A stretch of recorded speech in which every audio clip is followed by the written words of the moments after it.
بسم اللہ الرحمن الرحیم وصلی اللہ علی النبی الکریم وعلی آلہ وصحبہ وبارک وسلم۔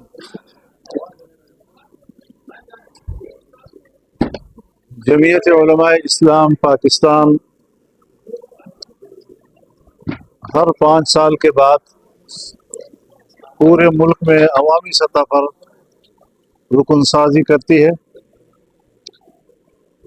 اور رکن سازی کے لیے باقاعدہ ہم 4-5 مہینے دیتے ہیں۔ اس دفعہ تو ہم نے بہت کم وقت دیا، کوئی 2.5 مہینے ہم نے دیے۔ ہمارے جو چیف الیکشن کمشنر ہے مولانا عطاء الحق درویش صاحب جی، اس کے بعد پھر تنظیم سازی شروع ہوئی، اور آج اس تنظیم سازی کا آخری مرحلہ تھا۔ مرکزی سطح کے انتخابات ہوئے، یہاں پر بھی جو فیصلے ہوئے وہ بلا مقابلہ ہوئے، اور امیر اور جنرل سیکرٹری جو ہے ان کا انتخاب بلا مقابلہ ہو گیا جی۔ تو نئی ذمہ داریوں کے ساتھ ہم پہلی مرتبہ پشاور کے صحافی ساتھیوں کے ساتھ باہم گفتگو ہیں۔ جہاں تک آپ کے سوال کا تعلق ہے، عرب ممالک کو اس بات پر غور کرنا ہوگا کہ اسرائیل عرب دنیا اور پورے خلیج تک اپنی جنگ کو وسعت دینا چاہتا ہے۔ اب مسئلہ صرف فلسطینیوں کا نہیں رہا۔ اس وقت اگر عرب دنیا خاموش رہتی ہے اور وہ عملی طور پر ایک مشترکہ دفاعی نظام نہیں بناتی، تو یہ آگ پورے عرب دنیا کو لپیٹ میں لے سکتی ہے۔ اس لیے سب کو ہوشیار رہنا چاہیے، الرٹ ہو جانا چاہیے، باہمی رابطوں کی طرف ہمیں جانا چاہیے۔ اور اس حوالے سے اقوام متحدہ میں جو پرائم منسٹر نے تقریر کی ہے، میرے خیال میں پہلی مرتبہ پاکستان نے کچھ اس حوالے سے اپنی زندگی کا ثبوت دیا ہے کہ ہم بھی زندہ ہیں اور بات کر سکتے ہیں۔ تو اچھا ہے کہ ہم اسلامی دنیا میں اس حوالے سے میں سوچتا ہوں کہ اس کی قیادت جو ہے پاکستان، سعودی عرب، ملائیشیا، انڈونیشیا اور مصر، یہ 5 ممالک جو ہے اس وقت اس پوزیشن میں ہیں کہ اگر ان کا گروپ بن جائے اور اسلامی دنیا کو وہ اکٹھا کرے تو ہم ایک کمانڈ کے تحت جو اسلامی دنیا کا اور عرب دنیا کا دفاع کر سکتے ہیں۔ اس کے لیے سب کو منظم ہونا ہوگا۔ حسن نصر اللہ جو ہے یہ ایک دوسری بڑی قربانی ہے اسماعیل ہنیہ کے بعد، اور ایک بہت بڑا ایک ٹارگٹ ہے جو اسرائیل نے اچیو کیا ہے، اور جس سے یقیناً اعصابی طور پر ان کے حوصلے بلند ہو سکتے ہیں۔ تو ہمیں اپنے حوصلے ہارنے نہیں چاہیے، اللہ پر ہمیں توکل کرنا ہے، جہاد جاری رہے گا، اور مسجد اقصیٰ کی آزادی تک انشاءاللہ العزیز یہ جہاد جاری رہے گا۔ مولانا یہ جو آئینی ترمیم کا ایشو چل پڑا ہے تقریباً 1 مہینے کو لے، اور ابھی تک مسئلہ حل بھی نہیں ہوا، حکومت بھی آپ کے ہاتھ میں ہے، اپوزیشن کی جو بڑی جماعت ہے لیکن صاحب وہ بھی آپ کے ساتھ آتے ہیں، اور دونوں کا دعویٰ ہے کہ مولانا صاحب ہمارے ساتھ ہیں۔ تو آپ ذرا یہ آپ کی صحافتی دنیا کی کمزوری، آپ یرغمال ہو جاتے ہیں ہمیشہ سیاست میں 2 پارٹیوں کے بیچ میں۔ تھوڑا آپ ذرا ان دو پارٹیوں اور 2 طرف کے یرغمال سے باہر نکلیں اور ذرا سوچیں کہ پاکستان میں بھی اور بھی ہے۔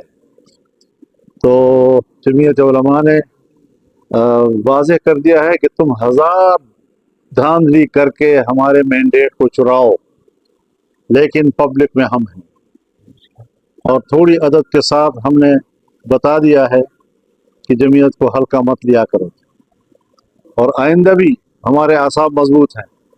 اگر دھاندلی کی گئی تو ہم پھر میدان میں ہوں گے، اور ہمارا کارکن اس حوالے سے زندہ ہے اور زندگی کا ثبوت دیا ہے انہوں نے۔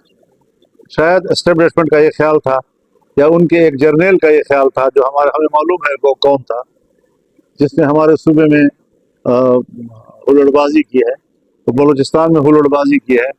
تو ان کو معلوم ہونا چاہیے کہ 2018 میں جس طرح ہمارے حوصلے بلند تھے، 2024 میں بھی ہمارے حوصلے کم نہیں ہوئے، اور ہم نے 4 صوبوں میں ملین مارچ کر کے بتا دیا ہے کہ کارکن ہمارا زندہ ہے، اور وہ اپنے ساتھ ناانصافی کو کسی قیمت میں برداشت کرنے کو تیار نہیں ہے۔ اب رہی بات پارلیمان کی، تو یہ پارلیمان تو اتنی بڑی ترمیم کا حقدار نہیں ہے، اس پارلیمان کا وہ مینڈیٹ نہیں ہے کہ وہ اتنا بڑا کام کر سکے۔ ہم سمجھتے ہیں کہ الیکشن ہوں، حقیقی معنوں میں عوام کے صحیح نمائندے میدان میں آئیں، پارلیمنٹ پر عوام کا اعتماد ہونا چاہیے۔ اس جعلی قسم کے پارلیمنٹ سے اتنی بڑی آئینی ترمیم کرانا یہ بذات خود ایک ناانصافی ہے۔ تاہم ہم نے ایک بات کی ہے کہ ہم اگر پارلیمانی کردار میں جاری رکھیں گے تو ہم نے ضرور پارلیمنٹ میں کچھ تجاویز دی ہیں، اور ہم نے ان سے یہ کہا کہ آپ یہ کیا شخصیات کے بیچ میں پھنس گئے ہیں، ہمیں یہ جج قبول ہے اور ہمیں یہ جج قبول نہیں ہے، اور ججوں کو اس لیے مدت ملازمت پہ اضافہ دینا چاہیے اور اس لیے ہمیں ان کی تعداد میں اضافہ کرنا چاہیے۔ یہ تو پھر سیاسی مقاصد کے لیے آپ اتنی بڑی ترمیم کی طرف جا رہے ہیں۔ کوئی سیاسی مقاصد کسی پارٹی کے نہیں ہونے چاہیے۔ آپ عدلیہ میں اصلاحات لائیں اور آپ ایک کانسٹیٹیوشنل کورٹ کی طرف جائیں جو ہمارے سی او ڈی کا حصہ ہے، یعنی یہ 2006 کا ایک عہد و پیمان ہے جس پر ہم قائم ہیں۔ لیکن اگر اس کے ذیل میں جب آپ قانون سازی کرتے ہیں یا آپ آئینی ترمیم لاتے ہیں، اس میں آپ بنیادی حقوق کو بھی ڈبو لیتے ہیں، اور اس میں آپ ملٹری کو اتنا مضبوط کریں کہ ہر سطح پر فوج نظر آئے، تو پھر مارشل لاء اور اس ترمیم میں کیا فرق ہے؟ یہ تو دوسرے معنوں میں آپ مارشل لاء لگا رہے تھے۔ تو اس میں ہم نے بالکل سپورٹ نہیں کیا اور وہ اجلاس نہیں ہو سکا۔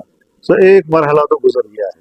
اب اگلے مرحلے میں دیکھتے ہیں گورنمنٹ کیا مسودہ لاتی ہے۔ پیپلز پارٹی اور جے یو آئی کے درمیان بھی بات ہوئی ہے، وہ بھی ایک مسودہ بنا رہے ہیں، ہم بھی، اور ایک دوسرے کے ساتھ شیئر کریں گے۔ پی ٹی آئی بھی ایک مسودہ بنا رہی ہے اور ہم بھی بنا رہے ہیں، اور وہ ہمارے ساتھ شیئر کریں گے۔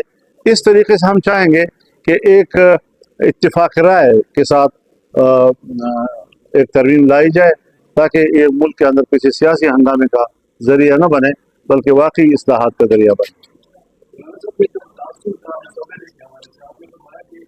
حکومت کا مسودہ ہوگا وہ بھی ہم دیکھیں گے اور اتفاق رائے ملے گی۔ یہ حکومت کا جو مسودہ ہے یہ باقی حکومت کا ہی مسودہ ہوگا۔ کیا مطلب آپ کا؟ تو ظاہر ہے ہم تو حکومت کا ہی، ہمیں تو حکومت کے ہاتھ سے مل جاتا ہوں، حکومت کا ہی کیا ہے۔ اگر آپ کو کوئی اور معلومات ہو تو بتا دیں۔ نہیں، ہمارے پاس تو حکومت کی طرف سے آتا ہے، تو ہم تو حکومت کا ہی کیا سمجھیں گے۔ بالکل مسودات ہوئے، اور اسی کو دیکھ کر تو ہم نے مسترد کر دیا کہ یہ قابل قبول نہیں ہے۔ حضرت جو بنیادی حقوق آپ دیتے ہیں قوم کو، عام آدمی کو، اس میں کچھ استثنائیات ہیں جس میں ملٹری کے حوالے سے بہت مختصر سے، تو اس چھوٹے سے استثناء کو وسعت دی گئی، اور جو بنیادی حقوق کا دائرہ ہے اسے تنگ کر دیا گیا۔ اور اس کے آگے کورٹ کے نظام میں ایسی تبدیلیاں لانا کہ کورٹ کے نظام کو خراب کرنے کا باعث تو بن رہی تھی، لیکن اس کے اصلاح کا سبب نہیں بن رہا تھا۔ تو بہت سی چیزیں ایسی ہیں کہ جس میں ہم سمجھتے ہیں کہ پارلیمان جو ہے وہ خود مختار رہے، اس کی خود مختاری پر اور اس کی بالادستی اور سپرمیسی پر کوئی کمپرومائز نہیں ہونا چاہیے، اور ترمیم بھی لائیں تو ایسی ترمیم کہ جس سے پبلک کو ریلیف ملے، جمہوریت مستحکم ہو، اور ہر پارٹی کو اپنا منشور جو ہے وہ پارلیمنٹ میں لانے کی صلاحیت ہو۔ لیکن یہ ہے کہ اب پارلیمنٹ ہمیں اللہ نے ایسی نصیب کی ہے کہ ہم اس کو عوام کے مینڈیٹ نہیں سمجھتے۔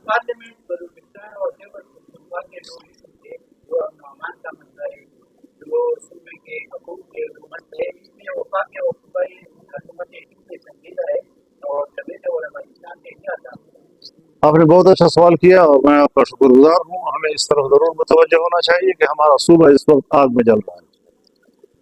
یعنی اس وقت تک میرے پاس جنوبی وزیرستان، چاہے وزیر قبیلے سے تعلق ہو چاہے مسعود قبیلے سے تعلق ہو، ان کے وفود میرے پاس آئے۔ شمالی وزیرستان کے عثمانزی قبیلے کے لوگ میرے پاس آئے ہیں، قرم ایجنسی کے لوگ میرے پاس آئے ہیں۔ اب بھی وہاں پر جنگ شروع ہے، لوگ ایک دوسرے کو قتل کر رہے ہیں اور ریاست خاموش ہے۔ یہ ہمارے خیبر ایجنسی کے کوکی خیل قبیلے کے لوگ آئے ہیں ہمارے پاس، افریدی لوگ۔ تو کوئی ایسا ایجنسی نہیں ہے کہ جن کے وفود کم از کم میرے پاس براہ راست نہ آئے۔ اور یہ